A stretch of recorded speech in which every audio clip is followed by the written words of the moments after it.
Hello. This is going to be a video about how to change the save batteries on these Game Boy cartridges. Now this will be identical for Game Boy. I'm not certain if Game Boy Advance is going to have a different battery.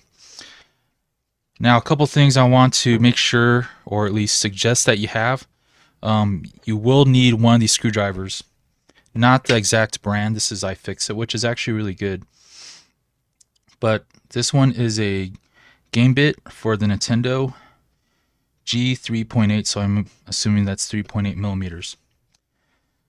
You're going to need a soldering iron. Now I have one that's a soldering station.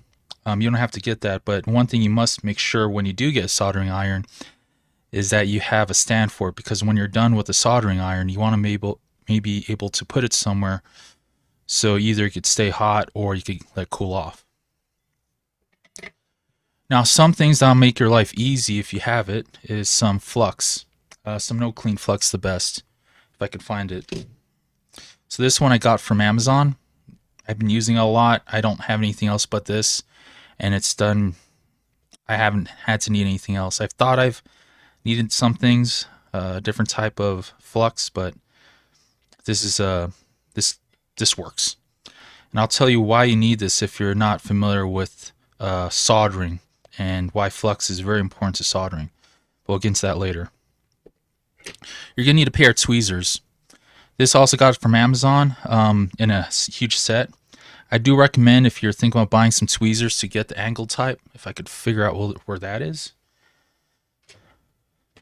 Let's see here. Maybe it's in my... There it is. So this is a angle type which I've used a lot, and the points are bent. This allows you just to get into things underneath while you're, off angle. This one you have to be directly on it. It's a little bit harder. But either way, some tweezers, whether you get ones that you use for plucking your hairs or whatever, you may not want to use it afterwards because the solder may have lead in it. I'm not sure when they transfer to lead-free solder. If you have a soldering iron, maybe some solder will come in handy, but I'm going to try to make it so you don't have to apply any additional solder. And also some, at least 90% alcohol, and some Q-tips to apply it and to dry it off. But we're going to try to stick to just using a soldering iron and some tweezers. If you don't have tweezers, this is going to be very hard to do. So let's go ahead and open this up and take a look what we got. So when you do remove that screw, the way this opens up is pretty cool. Just slide it down, it comes up. Now I have a lot of dried up flux here. I want to see if I get a platform to do this on. Give me a sec.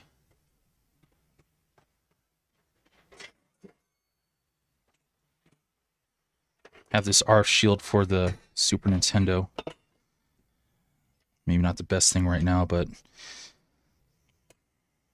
Alright, one thing I do like to do whenever I open these things up is to check the voltage, just to make sure, in fact, that's the reason why you need to change the battery if the saves are not saving because of the battery. I had one instance where it wasn't the battery, it's actually the RAM that was the problem. And if anyone's curious, I don't know everything about these things, but I know that this is the game right here. It even has the... what do you call the code on it to tell you what game it's on it. You have your RAM right here. I think this is 8 kilobytes. I could be wrong, I can't remember. And there's your mapper. Your mapper basically is like an expansion chip in a way. Just makes games better. Gives developers a little bit more edge. And I just lost my screw, but I'll get that later. So we're going to test this battery real quick. I have a multimeter. Check for voltage, not for third voltage. This is dead. Nope, it's not dead. Should be dead. It is dead. It's crazy.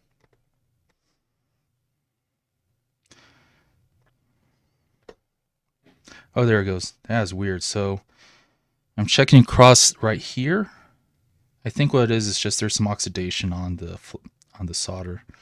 This one is showing, as soon as I get 3.2. So if your battery is above 3 volts, your battery's good. If it's falling below 3 volts, that means it's going to die very soon. And I don't know how that happened. All right, let's go ahead and warm up our soldering iron. Mine warms up really well, really quickly. Yours may not, so give some time. And we're going to have the tweezers ready. I'm going to use these because, well, I want it. Mine's already warm up. I can rotate it so I'm not touching this capacitor here. If you dislocate that, well, you got to figure out how to put it back on. All right, first we're going to put our tweezers here. And what I'm going to do, I'm going to use the chip to kind of give it some leverage. I'm going to press lightly on the tweezers. That way when the solder melts, it's going to lift up and it stays separated. So heat that up. Give some time. There we go. I'm going to hold that up and let cool. Sometimes what will happen is that the metal will start to kind of string out like cheese. And that's where flux comes in, but we'll talk about that in a minute. Okay, so that should be free. Let's make sure. It's good. If it's not free, don't try to attack that again. Leave it in that position. We're going to have to take care of the other side now. Go rotate it. Hold it underneath. And we're going to lift the game up while we touch the solder on the edge right here. See, it's starting to melt. There you go. So it looks like that I still have a little bit of solder that's holding the other side. That's why I want to leave it up. So we're going to touch the bottom or the top. It doesn't matter. We're going to touch the bottom right here. Give some time to heat up because this could be lead-free. Lead-free has a higher melting point. And it's resisting me. I'm going to touch that instead, see what happens. All right, so that's separated there. So it looks like what we got here is something stringing on over here. So we'll rotate again. Patience is key on this process. I'm going to touch the pad here. I'm going to put a little more pressure on it than you might think. Just not too much. It's just so I could transfer the heat to the pad so I could free it. There we go. So when you buy batteries, they're going to come in a couple of forms. You have this one where it's just looks like a battery with some tabs welded onto it. And the other ones you're going to see is some insulation on the outside layer. Either one will work, but what makes the ones with the yellow plastic better is that if for whatever reason, if these are installed incorrectly and this tab touches this outer, cap, so to say, it's going to short the battery. Your battery will die, and also it's not going to save any.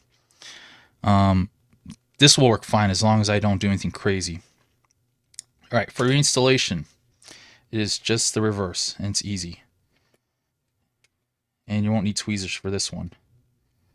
So you just go ahead and you put in position. Oh, before we move on the actual game on itself, it should have some indicators here, which I think right now it is obscured. It's actually right here. That should be your minus sign, and your plus sign should be on the other side. Right here. I don't know if you can see that. It's covered with solder right now. That's your plus, and your minus. It looks like a minus here, but at my angle it doesn't look like it. So you look at your battery here, and you look at your terminals or your tabs. You're going to see where all your writing, identification, the brand is going to be on top. That's where your plus is. The bottom's be your negative. So you want to make sure that the tab that's on negative, it's on the negative side, and the tab on the positive is on the positive side. You want to arrange it right there. And if it's kind of like being pushed up by the leftover solder, that's good. That's totally fine. All right, here's the tricky part, which right now looks tricky. Like I said, watch out for the components. You don't want to hit those. I'm going to position this real quick. I'm gonna use my fingers here, and the thing is that metal conducts heat real quick, so you don't want to do this for too long. But as soon as it melts, you want, and it's in position, lift the iron off. That way you're not overheating and burning yourself. And plus, this is lithium. I've never seen them explode before, but I don't want to find out today. All right, you could do this. I'm length of my wire for my soldering iron is kind of limited, so I'm going to do this. If you want to reposition, that's great. So you can see that's going to melt. And for some reason it's holding up. I think what it is that the other part of this tab is actually underneath there. So we're going to apply heat again, because I didn't do it. This thing's a little slow. I think this is, I never replaced the solder. That is taking a while. That is strange. I think I know what's going on. The metal tab's underneath there, and this plate is absorbing the heat, so I'm going to have to remove that. I didn't think of that. So if you use something metal, just be aware it's going to absorb the heat. It's not going to go concentrate where you want it.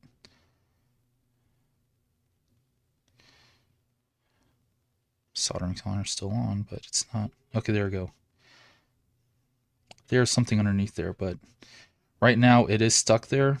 My example is a little bit different because I think the other part of this tab is underneath there. There we go. Never mind. It just took a little longer. Like I said, if it's a different composition solder, it may take a little more time. I only have my, I forgot to mention, my soldering iron is set at 350 degrees, and usually I don't go any higher than that. All right, so that side is secure. Let's just say you kind of goof up and you do this. You know, what are you going to do, right? Just heat up and scoot over. You notice I'm not using tweezers anymore. All right, this side you can see it's kind of raised. We're going to hold the iron on it until it drops. There you go.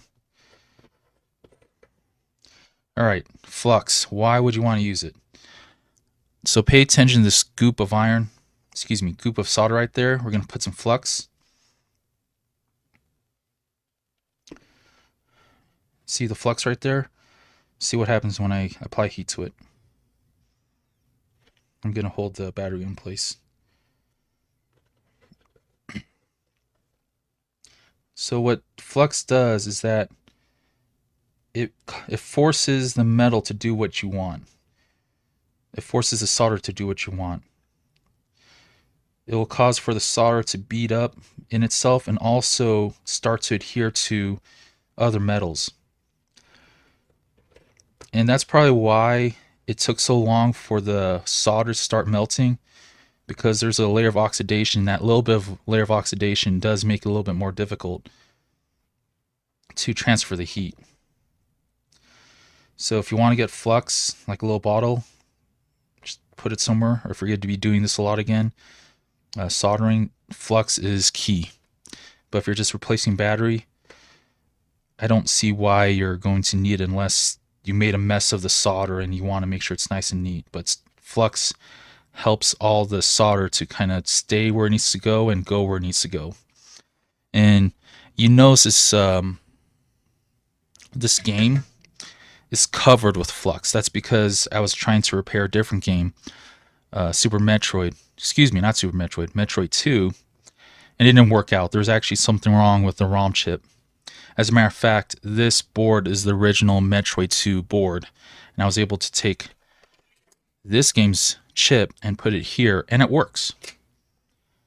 But I can't read Japanese, and also I'm not really into this game. This is Tamagotchi or something like that. All right, as for the alcohol, if you do get some to use, I use this gentle toothbrush. And if I were to do any more work, I'll buy this specific brand because it's nice and gentle.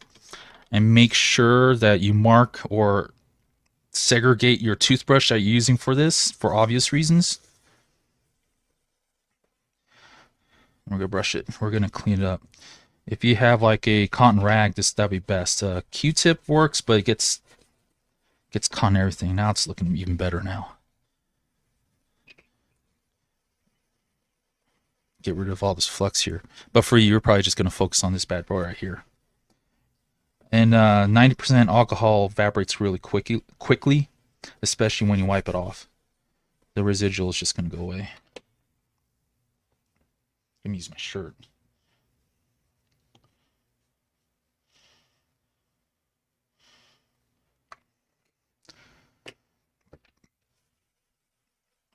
All right. So I'm supposing you want me to test this.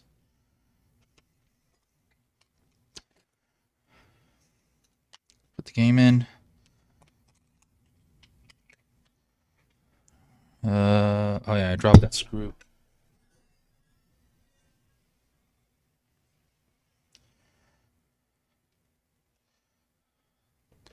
Screwdriver. Left hand skills. There you go. Let's get that Gameboy.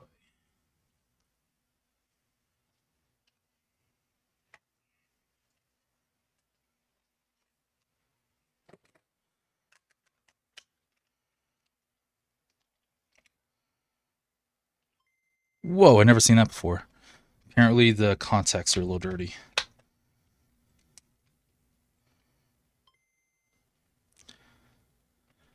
All right.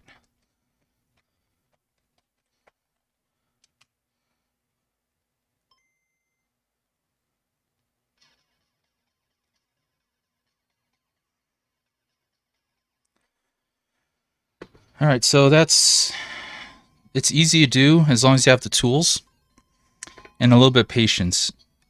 You saw how long it took for the solder to melt. You may have to increase the heat. Some of these soldering irons will go as high as 420. I wouldn't go that high if you could help it, but it might be necessary because one soldering iron I have, if you don't put a 420, you are on that forever. Also on solder, what I use is this specific, not this brand, but this specific composition, 6310 37 lead, only because I don't have to heat things as much or heat this as much for it to actually flow and work. You try to get lead-free solder, which I had before and I threw it away. I'm pretty sure I did. It's terrible. I hate it. I hate working with it. And plus I have to put too much heat on things just to make it work. So, all right. So hopefully that helps anybody that watches this.